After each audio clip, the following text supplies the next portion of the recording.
The lights are on bright, ladies and gentlemen. It is time to dance. Welcome to the show you live for. It is Ginormous. Now, this is episode 7. It's going to be a recorded episode today, not going to be live. It's 10:35 p.m. on July 11th of 2025. So I granted not too many people are going to want to spend their Friday night as they're falling asleep listening to a live stream, trying to fight and stay awake of what will be a very high quality show. But you know what? I want the people to be awake for it, so this today is going to be a recorded show.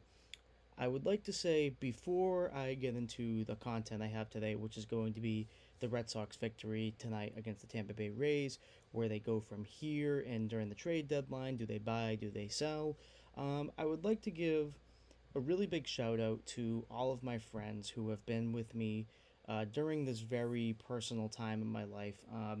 I just suffered a great loss in my life, and for everybody who has been there to support me, for everybody who has been there to really show me love and just give me the time of day, and just I don't know how to really have the words or the deep words to say it, but I would just like to say thank you. And you've all given me the motivation to continue to do Ginormous and not really fall off the wayside with it, stay consistent, and do things that make me happy. So I would just like to say thank you for that first.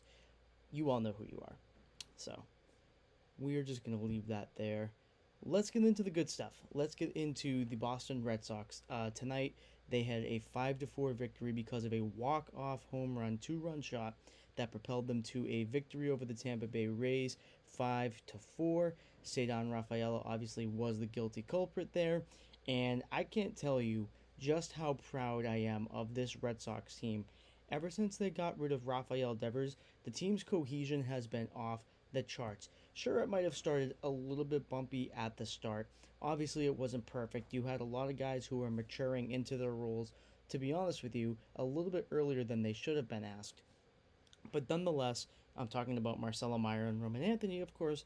They are really starting to grow into those roles. They're making pivotal plays, even if they're not getting the walk-off home run, even if they're not getting that liner down the center field, and that double that drives in 2 to 3 runs to get a walk-off in the bottom of the ninth inning.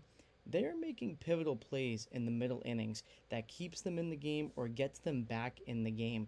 They are guys who keep this team and keep these games interesting. And for 21-year-olds like Marcelo Meyer and Roman Anthony, that's rare. Like, that is rare to be able to have that kind of weight on your shoulders as a rookie with less than 6 months in the big leagues combined, I believe. And to be able to do that is off the charts. But with that being said, holy you know what has Ceddy Rafaela been on an absolute heater lately. I talked about this in previous Ginormous episodes. This was before Roman Anthony got called up. I actually had an episode right before that. And I was praising Ceddy Rafaela back then. This is talking about over a month ago now, for having kind of those rumblings in his ear of being benched, maybe being put in the infield to have kind of Roman Anthony have an easier transition.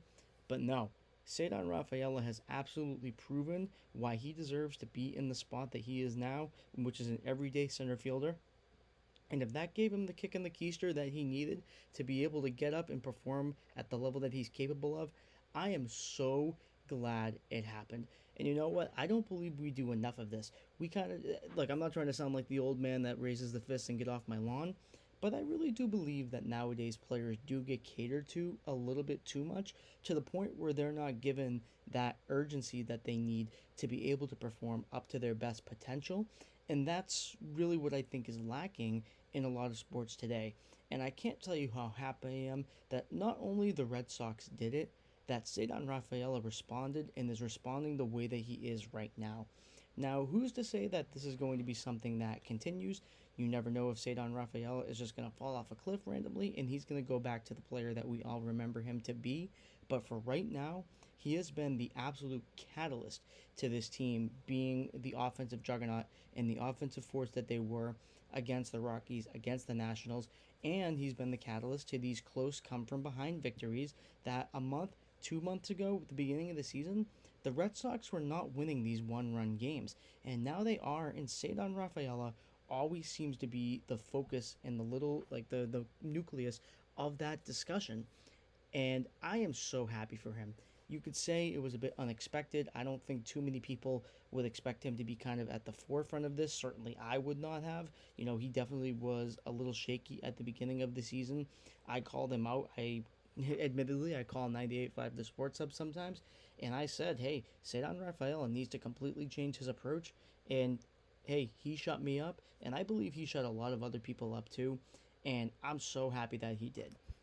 Just because I have a podcast, obviously, I like to hear myself speak a lot of times, but that doesn't mean I always like to be right about things.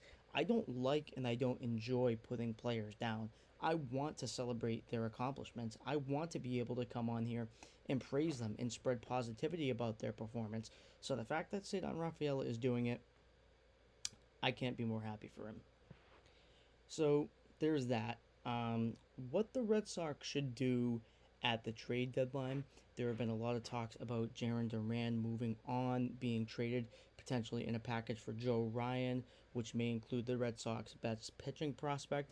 And you know what, to that, I'm going to say no. And I'm not going to say no to moving Jarren Duran. I'm going to say no to making sure we get all this pitching depth because right now I think this pitching staff really is hitting their stride.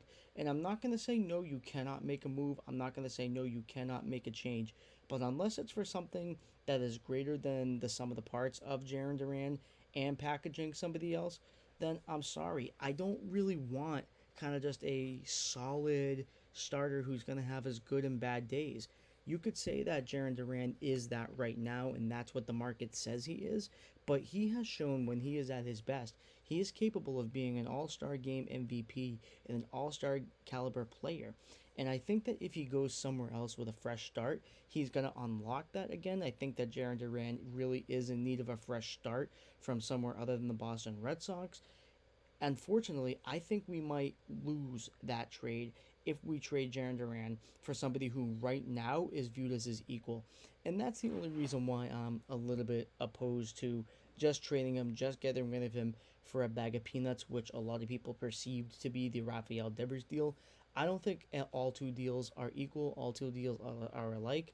And I really think that we need to be careful kind of before we do what we do and just trade Jarren Duran away for an equal level player.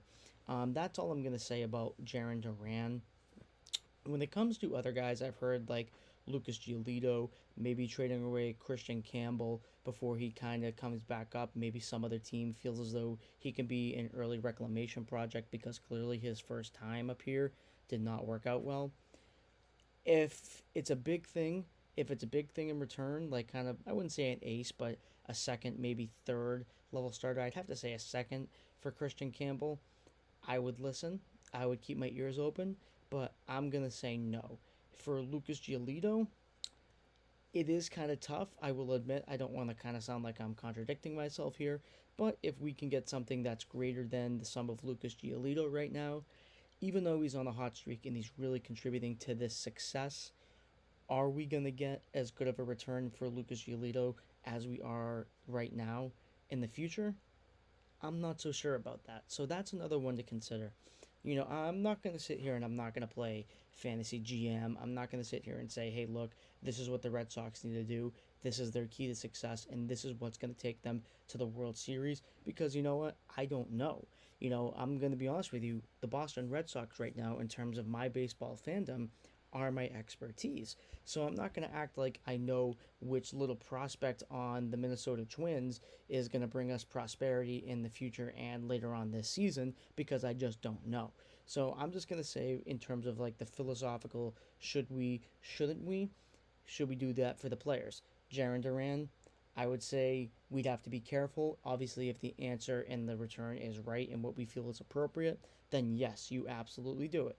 To Lucas Giolito, I would say, you got to be careful because once again, he's helping you out so much, but is his performance sustainable? So if we get a really good return for him, I would heavily think about it.